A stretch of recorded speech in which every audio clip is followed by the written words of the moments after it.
taksak diye.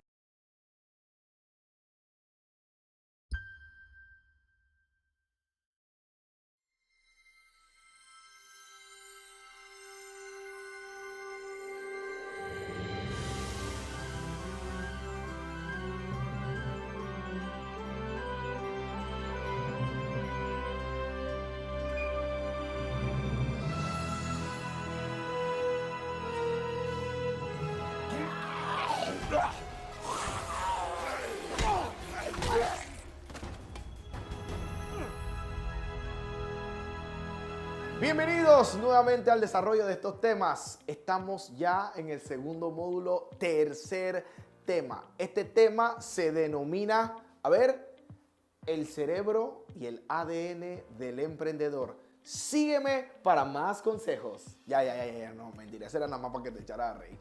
Quiero que entiendas que hay pocas funciones en el mundo de los negocios que atraen tanto interés y atención como lo es el espíritu emprendedor. Se da por hecho que el emprendedor tiene un nivel de libertad que los gerentes tradicionales no tenían.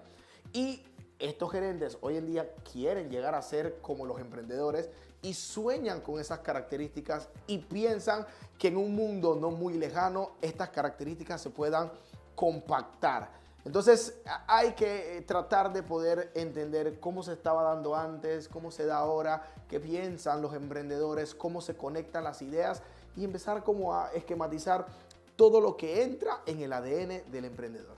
Todavía algunos piensan que el espíritu emprendedor está muy alejado con la burocracia que genera la visión corporativa que debe tener un empresario. Esta visión romántica del espíritu emprendedor es atractiva, pero como la mayoría de los estereotipos está lejos de convertirse en una realidad. Pero ¿cómo hacemos que esta perspectiva pueda llegar a un punto real? Las características comunes del perfil del emprendedor son mucho más grandes de lo que se piensa. Las personas creativas e innovadoras pueden tener numerosas ideas, pero se necesita liderazgo y esa disciplina en negocios para hacer que esto se convierta en un proyecto exitoso. Algunas investigaciones sostienen que los líderes emprendedores nacen con un conjunto de características que siempre los distingue de los gerentes corporativos de hoy en día. Pero hoy vamos a deconstruir algunos mitos que están dentro de este segmento y pueden hacer que nosotros tengamos mayor claridad de lo que estamos hablando. En realidad no solamente existe un solo gen emprendedor, aunque hay características y experiencias que aumentan la probabilidad que la persona elija el camino del espíritu emprendedor y que logren de manera crucial esos objetivos que se den a largo plazo. Va a llover. Un reciente estudio que encuestó a 685 líderes emprendedores en más de 30 países y 25 sectores económicos realizado por Ernst & Young, una de las firmas más importantes de servicios profesionales en el mundo, se enfocó en determinar ciertas características del ADN emprendedor. ¿Sabes cómo quedó esta encuesta? Bueno, esta encuesta determinó que los líderes emprendedores no necesariamente nacen, sino que se hacen. Entre los 685 emprendedores encuestados para este informe, más de la mitad comenzó su primera compañía antes de los 30 años. Pero a pesar de haber comenzado antes de esta edad o una edad relativamente joven, los líderes emprendedores comenzaron por proyectos como recién egresados de la educación superior. O sea, todo inicia desde el colegio. Más de la mitad de los encuestados, o más de un 50%, se describen como transformadores, que significan que ya tenían algo de experiencia en el mundo y ya tenían algo de ese espíritu emprendedor antes de iniciar con sus proyectos. Nunca empezaron con una idea en cero. Sabemos que existen algunos ejemplos de personas que dejaron la universidad para formar negocios inmensamente exitosos.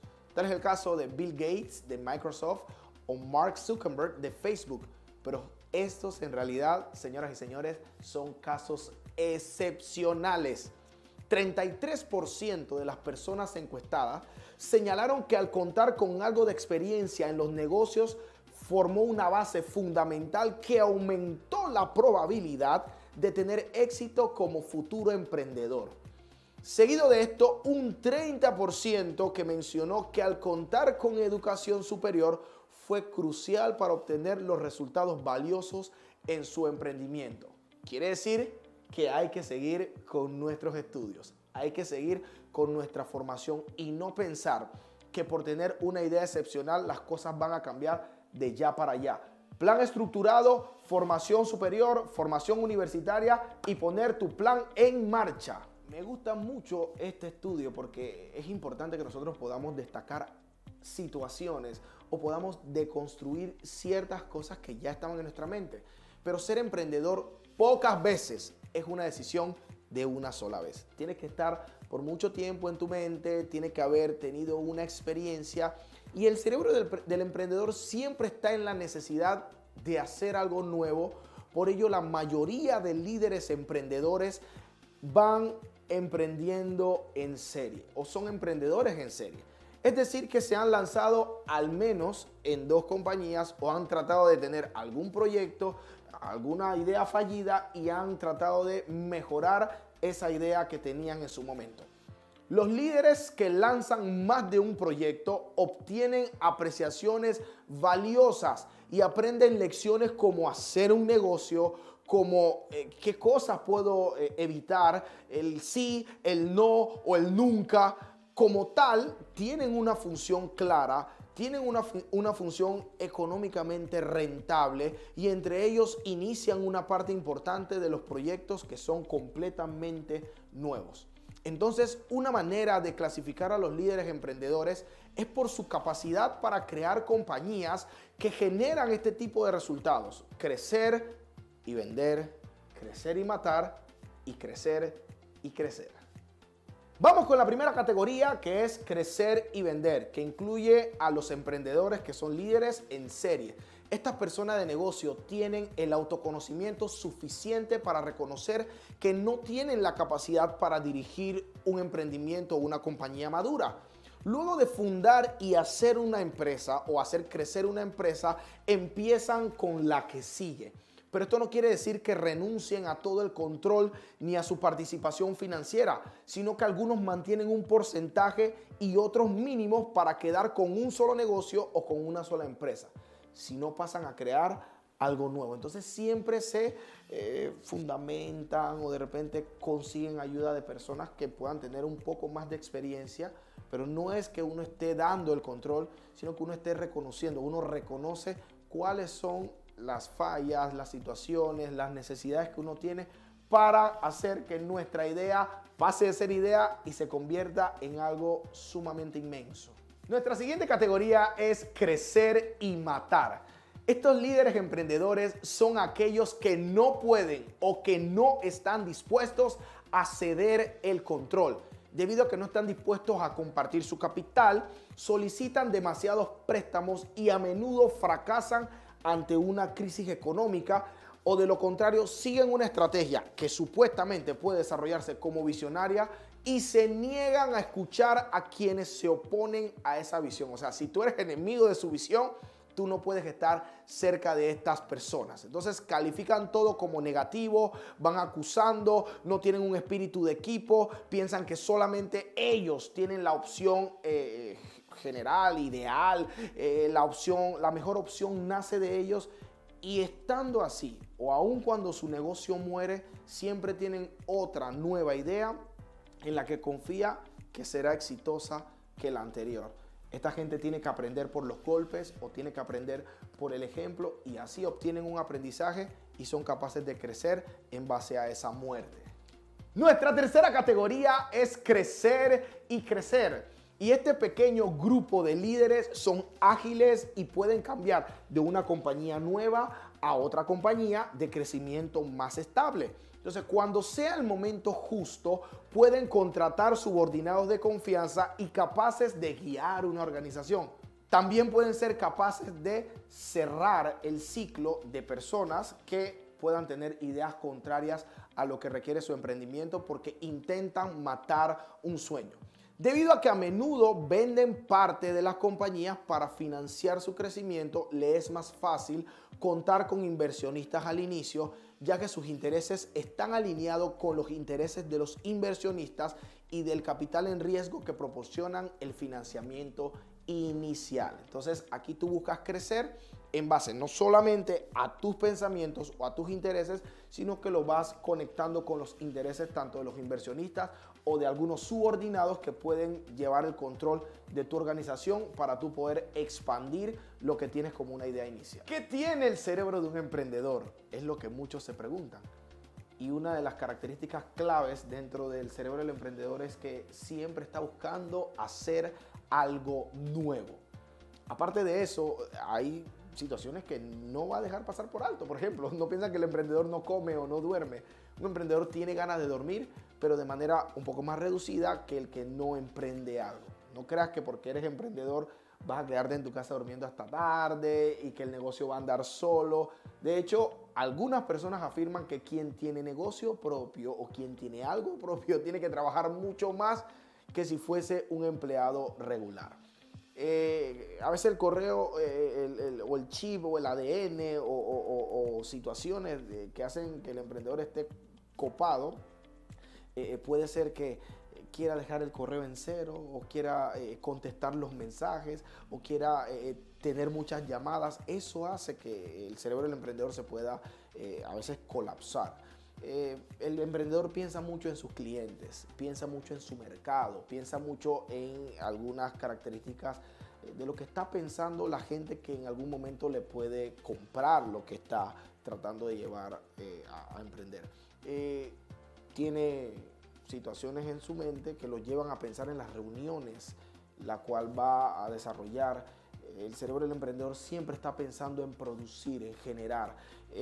A veces tiene un poco tiempo para ocio, tiene un poco tiempo para actividades diarias o actividades placenteras. Su mente también genera como ese valor para pagar los impuestos y hay otras actividades que puede desarrollar la mente del emprendedor. Ahora, ¿cuál tú crees que son esas actividades que tiene la mente de un emprendedor? Me gustaría verlo en el foro, me gustaría verlo en los comentarios o anótalo para que puedas desarrollar la actividad que vamos a dejar como asignación. Podemos generar información y nos podemos expandir más y más, pero en gran parte en el cerebro emprendedor podemos ver que se desarrollan nuevas ideas, poco espacio para trámites que dan flojera, poco espacio también para dormir o actividades que son placenteras. El emprendedor en su mente siempre tiene pendientes y un alto porcentaje para generar más ingresos. Ahora vamos a ver una redacción y te vas a dar cuenta qué genera el cerebro del emprendedor. A pesar de la necesidad de tener que tomar decisiones oportunas sobre el futuro de su carrera, el enfoque a largo plazo es vital para los líderes emprendedores exitosos. Pensar en el futuro desde el presente y pensar como si fuera un hecho establecido. Tienes que tomar decisiones por lo menos de los 5 a los 10 años y ser valiente para la planificación futura. Por eso, en el siguiente tema vamos a hablar de la construcción del futuro y también te voy a enseñar a diseñar un proyecto de vida. En esta parte vas a desarrollar dos cosas. Te voy a poner un cerebro en el cual tú vas a ubicar cuáles son esas características que están en lo más interno del emprendedor o que tú sientes que debe estar en el cerebro del emprendedor y siempre tu opinión es válida. De una u otra forma también voy a conectar con algo que va a hacer que tú tengas una introyección. Yo necesito que tú puedas generar áreas de conocimiento y ver cómo tú estás en todos los segmentos de tu vida. Entonces vamos a ver una calificación en tu área personal, en tu área profesional, en tu área intelectual, en la relación interpersonal y también en el área espiritual. La puntuación va a ser del 1 al 10. Si tú colocas el 1 es el puntaje más bajo y 10 es el puntaje ideal o el puntaje óptimo. Al tú tener esa calificación, si tú pones 4, por ejemplo, tú tienes que poner 6 características que hacen que tú no llegues a ese 10. Por ejemplo, si yo pongo 4 en mi vida personal, yo tengo que poner 6 características para que llegue al 10. Por ejemplo, en mi vida personal me falta algo de seriedad, me falta un poquito de organización, no tomo las cosas como debería tomarla y necesito ser más ordenado. Esas son algunas características que puedes tomar en cuenta para poder llegar al puntaje óptimo. Una vez tengas el puntaje y las características, vas a segmentar una idea de cómo estás tú en este nivel. Y es importante para ver la rueda de la vida. Te voy a poner las indicaciones de todas formas en el Classroom. Y en esa asignación tú vas a desarrollar punto a punto lo que te estoy mandando. Así que sígueme al pie de la letra todas las indicaciones y nos vemos en el siguiente video.